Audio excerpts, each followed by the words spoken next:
I don't let people just sort of go like, this sweeping generalization of like, oh, I'm this person, so that means I'm always right because I'm this, because I like these groups that are considered basically oppressed, right? Just because you're in those groups doesn't mean that you can't be wrong or you can't be an asshole. You know what I mean? It's like, say, like the feminist groups and all that. On TV, they can basically say as ridiculous shit as they want, and nobody's going to call them on it. Certainly guys are not going to call them on and be like, well, it's not really like that, from my perspective, because they're immediately going to get labeled a misogynist, a woman hater, and all that. So they just sort of sit there and, so I just sort of, just have fun with that. Do you care that much about feminist bloggers shutting people down? Or is it that your comics instinct knows that that's a difficult topic with potential for outrage? No, it bugs the shit out of me. And I hate watching comedians have to apologize for jokes. It's the stupidest thing ever. And I don't like how somebody in the crowd gets to define what the comedian meant. And I always say, like, it's just like, look, it's your right to go to a comedy show and take a comedian seriously. But just because you took my joke seriously doesn't mean I now meant it. And you literally watch comics go, no, that's not what I meant by it. And they're arguing with them. It's just like, wait, so you know what I'm thinking and what my intention was more than me? And I also feel like it has nothing really to do with the comedian. It has to do with the cause. And what they're trying to do is just shine a light on what they want to change. And they're just using the comedian as a lightning rod to shine it on there. And they don't give a shit what they do to the comedian. So they're actually the asshole. Because if you look at it, the people that they get offended by always seem to have movie careers and TVs, because they're not going to waste their time, for the most part, getting offended by a no-name comic, because they're not going to get any traction. Okay? But if it's, stand-up, whatever, fucking St. Elsewhere's, whatever the name of the show is, so-and-so, got in trouble at the blah, blah, blah, at the comedy club. Do you ever think it's justified? Do you ever think an attack on what someone said on stage is justified? Do you think it's like it's a sacred space, a comedian can say anything they want with no comeback at all? Once again, this goes back to just because you're in an oppressed group doesn't mean you can't be an asshole. Just because you're a comic doesn't mean that you're never in the wrong. There's been times that I've been on stage and I've gotten mad and I just said something hurtful to somebody. Okay? So like afterwards, if they wanted to come up to me, I would be like, yeah, you know what? You're right. I shouldn't have said that. I apologize. I'm having a bad day and blah, blah, blah, blah, blah. That's the way it should be handled. This whole fucking thing that you got to have this, why do you got to have like this press conference and it has to be on TV and all, or whatever, in the internet and the blogosphere and all that? Because what it is it's all bullshit, because they don't want an apology. They want the light shined on them and be, look at me, look how my feelings got hurt. This is my cause, blah, blah, blah. And they're using the comic. If it was really just, you said this, I felt it was hurtful, it would be a one-on-one situation. That's what it is. Because no one would even know if it fucking happened. Yeah. This is what I love too, is then it goes on the internet and all these other people get offended about something that was said at a show that they weren't at. Sure. And then they feel that they're owed an apology. And everybody's all like, oh, me. I swear to God, some of these people on the fucking internet, it's so funny the way that they look at people who are on the stage and they talk about our egos and stuff like that. It's the tipping point is happening where the behavior of some of these fucking people in the crowd, their egos and all of their bullshit, they're outshining some of the worst egomaniacs on my side of the microphone. It's like you guys... Well, this is it.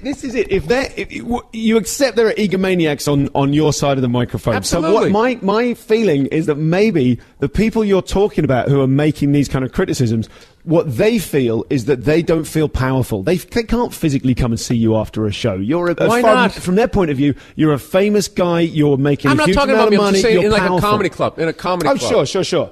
But what I mean is, I think we as an audience, I include myself in an audience because I was there last night's show, we as an audience consider you powerful. So if a random blogger they've got no kind of comeback to say this is a problem. They don't, that's such bullshit. You don't think? No. Well, so you think, do you feel powerful on stage or do you feel more vulnerable than powerful? I don't think anything. I think I'm going to work and these people paid money and I have to give them their money's worth. And I'm not going to go out there and do some sing-songy knock-knock who's there, because that's insulting to them. And if I go out there in front of 100 people and 99 people enjoyed it and one person didn't, that's really not a big deal. That's sort of, I just hit a home run. And for them to take that one person and act as though they represent the majority, and second of all, that there's some sort of stenographer and remembered exactly what I said, and they're a mind reader and know my intent, and all of this shit, and then you have a kangaroo court, judge, jury, and then I'm a white guy, so immediately I had a privileged upbringing, right? My dad owned a Hollywood studio, and every day I had a gold bar for breakfast. Well, that's not what privilege means, though, is it? What do you mean? What is it? Well, that's not what privilege means, is it? Like, you're the beneficiary of privilege. You can have a shit life and still be privileged. Do you know what I mean? No. Like when people refer to like male privilege or white privilege, they don't mean that you drove around in a yacht when you were a kid. They just mean that you didn't have to deal with these systematic issues that other people had to deal with, other non-white people. That's all really vague horseshit. Okay. It is. That's all super vague. Human beings are so much more complex than that. So much more complex than that. And there's plenty of people in oppressed groups that have easier roads and way better lives than people who are so-called in a privileged group. You can't just look at somebody and be like, that's your skin color, you're that. You can do that with white people. But if you were to do this, if you applied that same formula to somebody who wasn't white, it would be considered racist. Sure, but I'm just saying that's not what I understand the term privilege to mean. So you're telling me somebody could be getting sexually abused throughout their entire childhood, but because they're white, you know, that they still it doesn't mean that's okay. But that they still had a privileged life? No, but they had privilege within the term, within the confines, within the definition. Within the anal rape by a family member, they still had this privilege. It's a cartoon, dude. It's a fucking cartoon. Everybody is a fucking cartoon. Everybody gets defined by the cartoon version of them. As a white guy, we're on a yacht, we're in the fucking Illuminati, sure. You know, we have like the perfect little breakfast, and we get raised by a nanny, and all of this shit. That's the image of like the white. It's not like, despite like in my country, the shit I talk about, like you see these fucking people live in the middle of nowhere where there's like fracking, they've completely destroyed their drinking water, and they're broke ass white people, and nobody cares about them. Okay? So, I mean, I think having clean drinking water, once that's out the window, like, for me, I would not feel that I had this privilege. You know what I'm saying? So I think that it's a divisive word. I understand it. I absolutely understand it. But to just sweepingly generalize all white people like their life is a fairy tale is probably the worst way to try and bring people together, because that puts someone on the defensive. And to me, that's 90% of the internet, where it's like, say I make an ignorant comment about something and you actually know the truth of it. Okay? If you just said, listen, man, I'm actually in that industry, or I'm in that blah, blah, blah, or I grew up like that, and you came at me respectfully, I'm way more going to be open-minded to listen to you. But on the internet, the way it's done is, hey, shit, dick, maybe if you blah, blah, blah, they come at you like that. Yeah, but it's similarly like men's rights activists on the internet are as appalling a group. I think we can agree that people who comment on stuff online... They're cringeworthy. They're cringeworthy. And they always try to align my shit with their horse shit. They do. And I tell you what, man, there were some people cheering in the audience last night who I thought, I don't know that they're getting a lot of irony from what Bill's saying. But here's the thing, though. That's not my responsibility. I'm not a babysitter. And I'm not toning down what I say. And this is the thing. Anything that I say, including to you, the second I'm done saying it, isn't 100% what I said. Because the second I say it, it goes into your ears, into your head, and is immediately cut with your childhood and all of your life experience. Okay? So it's like drugs that have been stepped on. You know what I mean? It's the same thing. So everybody is trying to make human beings out to be these simple, one-dimensional things. And when human beings are so much more complex than the fucking soundbite of 3 seconds into their act or one joke that they said, and then you're defined, this is who the fuck you are. And I've always said this, okay? If they could download all of your thoughts, would you have a job on Monday? Would you not have to make an apology? I don't think anybody could survive that test. But there's this thing walking around where they're just making generalizations like, these people are privileged, these people are oppressed, these people are ignorant, these people are this, these people that. You can make fun of these people, you can't make fun of these people. You know what I mean? You can't make fun of Caitlyn Jenner because of transgender people, blah, blah, blah, blah, blah. Rednecks, you can just say they fucked their sister in the ass and you're going to get a fucking standing ovation, blah, blah, blah, blah. So it's okay to make fun of their poverty. And the fact that their luck was that they fucking, were in the middle of nowhere. In my country, just the fact that their state is not near an ocean, which somehow then just makes you the dumbest person on the planet, according to, New York and L.A., where I'm from. It's just like, this is one of the advantages of being a comedian and traveling, is you get to see all the different types of people, all the different layers, all the different levels, all the different stories within all the different colors of people. So all of that stuff that I see on TV is just a bunch of yammering to me by a bunch of people that really need to expand the friends that they have in their lives. And a lot of them, I feel, I don't know, just the way they just go after comedians like that, it's such lazy journalism. When you have genetically altered food, there's a heroin epidemic, okay, you just go on and on and on. The oceans are getting fished up. There's major fucking problems. Never talked about. Pharmaceutical companies, getting people hooked on these things that get people on heroin. There should be a class action suit against those guys. All that shit gets fucking oppressed. But you do a Caitlyn Jenner joke in a strip mall, that's going to go on the news. You know why? Because there's no risk. There's no risk. There's no danger to that. There's nothing. If comedians started paying for advertising on fucking network TV, that you'd never see a comic get in another trouble. If we fucking unionized and there was actually money for them to lose by coming after one of us, then you would see a lot of that shit go away. And where does it come from in you, in your personal life? What is it that's driving you to, where does that anger come from? Because there's a bunch of comics out there who don't specialize in taking apart these kind of topics. I think my passion gets confused with anger. I just think that, I definitely have a temper.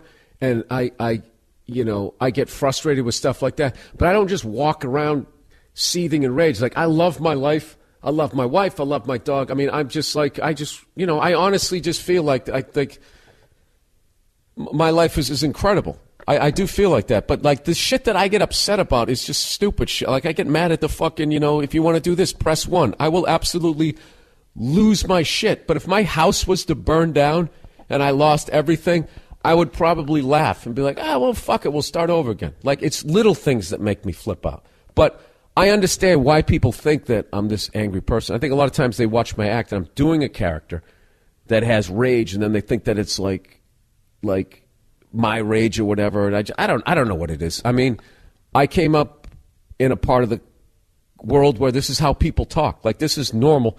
And I find people from where I live, when we move out, people always go, what's mad? Are you all right? What's wrong? Why are you yelling? And you're like, I'm not. This is how I talk.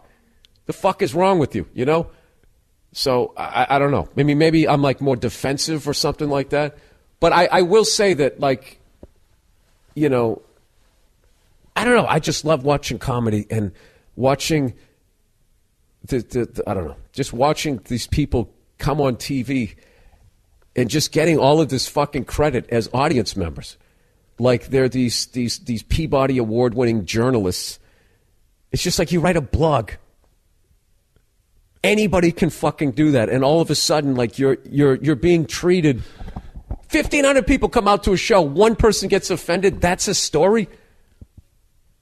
So why don't they talk to the other 1,400 that went I had a great time? Well, that's the way news works, isn't it? No one's ever going to go, yeah, it was great. It's a great show. That's not going to make the front page ever, isn't it? Well, that's my point. So I think it's a bunch of outrage about nothing. So last night you did that material about overpopulation, the submarine stuff, the cruise ships. Mm-hmm. Don't tell too many. No. I'm not going to. I got a special coming up. You're killing me here. I'm not going to give anything away about it. But you tackled the subject of overpopulation. Right.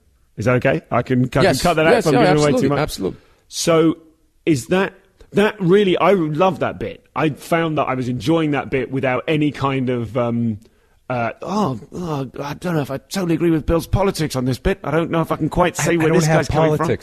You do. Everyone has politics. I'm a comedian. You're talking to people is a political act. Sharing your opinions is a political act. Now you're doing what those bloggers do.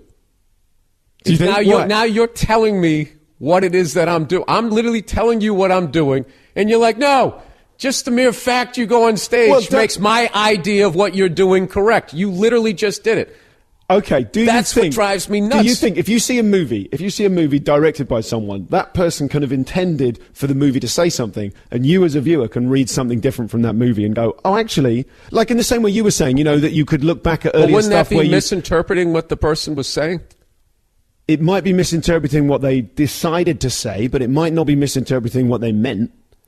Like they might have meant something might have come through in their work, but they could only. Dude. You just did like a barrel roll there. Okay, well, so you were saying that you have looked. You weren't saying right now, but I'm sure I read in an interview. Correct me if I'm wrong. That you could look back at some of your previous work and go, okay, I went a little bit hard on that. So you can look back at previous work of yours and go, I don't know that I still agree with what I was saying. Is that right, or I misunderstood that? Everything. If I look back on any special, I'll look at the performance. I could have done that better. I could have done this better. Yeah, but I mean, this is one of these things, dude, where you're getting way, way, way too deep into this. Like, I don't understand this new analyzing of stand-up comedy. Like it's this this is all it's okay. Just think about this for a second. If comedians actually had the fucking ability to change how people think, it wouldn't be legal. They wouldn't allow it. They wouldn't allow somebody to have that level of power. I think that's a funny idea. I get where you're coming from, but I think stand-up comedy has changed the way I think. I grew up listening to stand-up comedy. You literally walk in a comedy show going like, I think this, and then you walk in there and somebody says something, and that now I think that. No, of course not. You're reducing down to for the sake of no, that didn't happen on one event, but by following a load of comedians and listening to loads of comedy for the last 20 years. What changed me about they made me want to be a comedian. That's it. It never affected how I voted. It never affected how I treated people. It's a show. You can get inspired and it's make you like you see a rock band. I want to learn how to play drums. You can see a comedian. I want to fucking learn how to be a comic.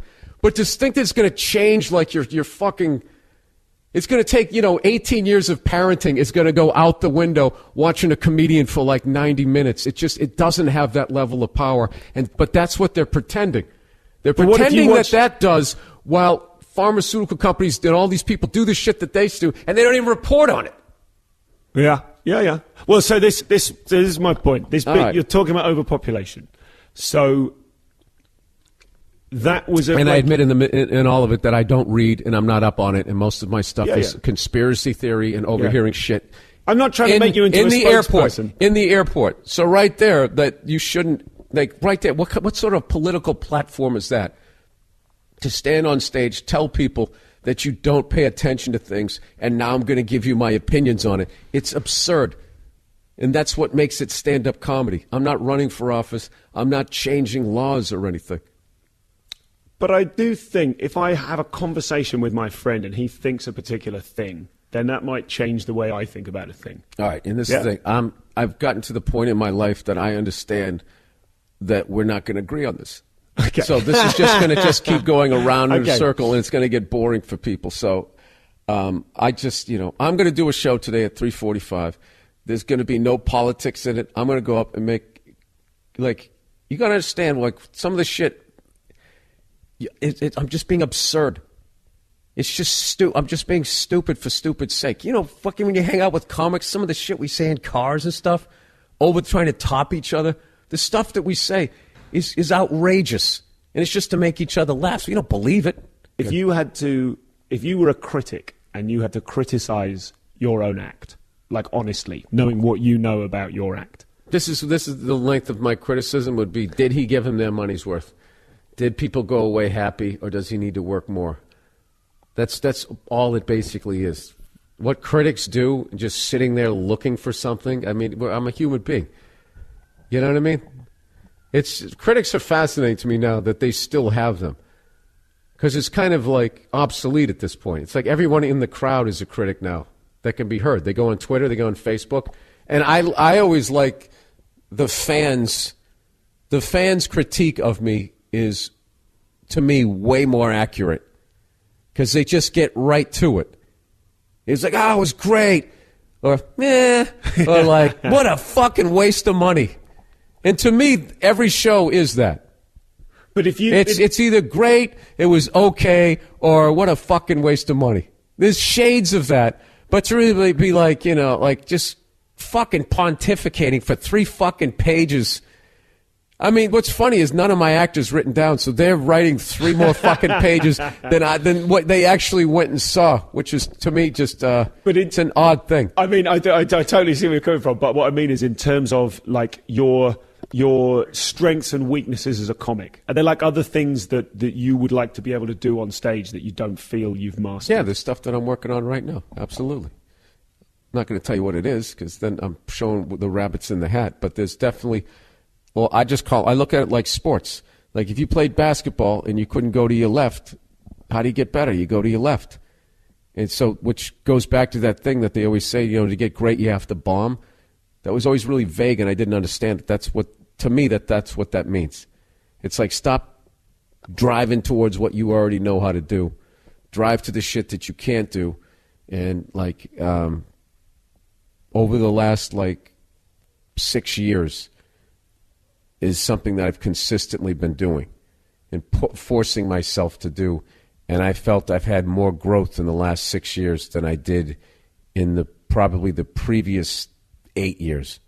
Your first 10, 12 years, it's monstrous growth because you go from not knowing how to do it at all to actually coming up with an hour of material and learning how to headline. It's just everything is such a fucking milestone. But then once you're headlining clubs, that's the point where so many comics, I feel there's not enough information out there for them. It's like, now what do I do? How do I keep this challenging and exciting? And you have to go back to the bombing thing, which to me is you go to the clubs. Like, I don't do that on the weekends when someone pays to see me because they want to get their money's worth. They don't want to watch me fucking staring at my navel trying to work this shit out. They didn't pay for a workshop. They paid for a show. So I always try to make sure I give them a show. If I'm killing hard enough, I might try something more difficult.